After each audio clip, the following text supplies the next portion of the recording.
I come from a long line of women who did exactly what was expected of them. They filled out everything on their checklist.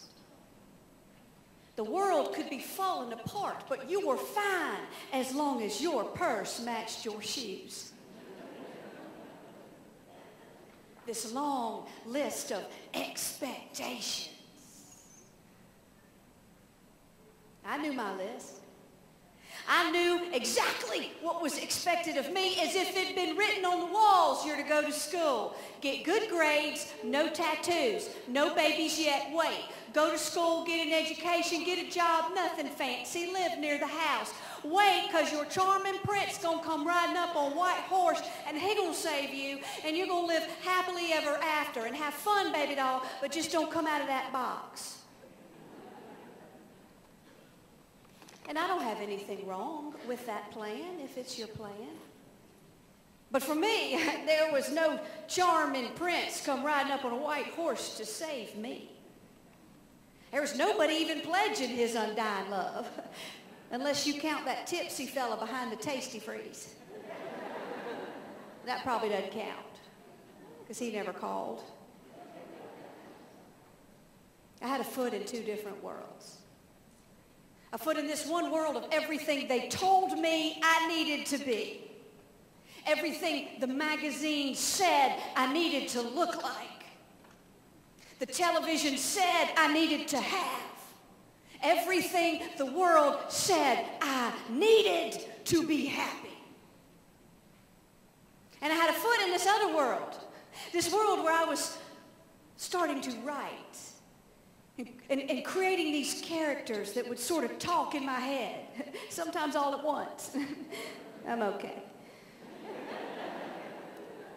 And this shy kid that they threw things at on a bus wanted to get up on the stage and make people laugh. I didn't want to hang out with the ladies down the street and play bunco.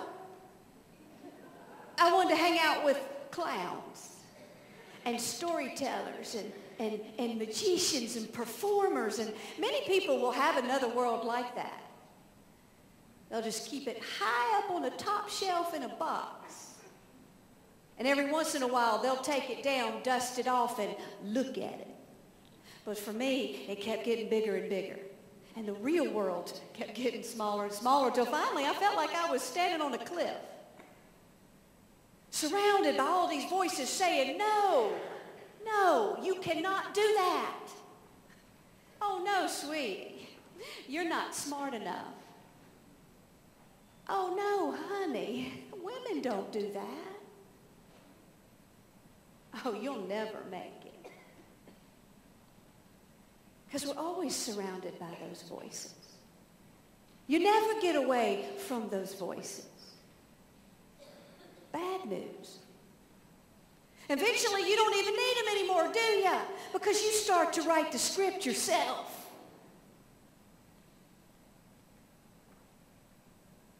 So I was surrounded by all these voices saying, no, you can't do that. And this one tiny voice that said, yes, you can. And if I am that voice for you today, then hear me when I say, yes, you can. And so I took a deep breath, and I jumped. And I never looked back. Okay, so I do look back. Every now and again. But the funny thing is, I never look back in regret. I actually look back in awe of how close I had come to never having jumped at all. Because that's where most of us get stuck. We freeze because we're scared. Because we don't know what that will look like. And we like our comfort zone. We want to blend in. We get scared because we're afraid we'll fail or they'll laugh. We don't jump because we made it too big. We don't know how. When we forget that all you need to do is focus on the next step, there's no step as important as the next one. You don't have to worry about tomorrow. It'll have enough in it You don't have to worry about yesterday. Focus on today. You have great power in today. What are you going to do today? And then say that every day. So I took a deep breath and I jumped. And I realized while I was so afraid of where I was going to land, I realized it didn't matter. Still doesn't. Because the true joy is happening now. In these moments that I'm spending in midair.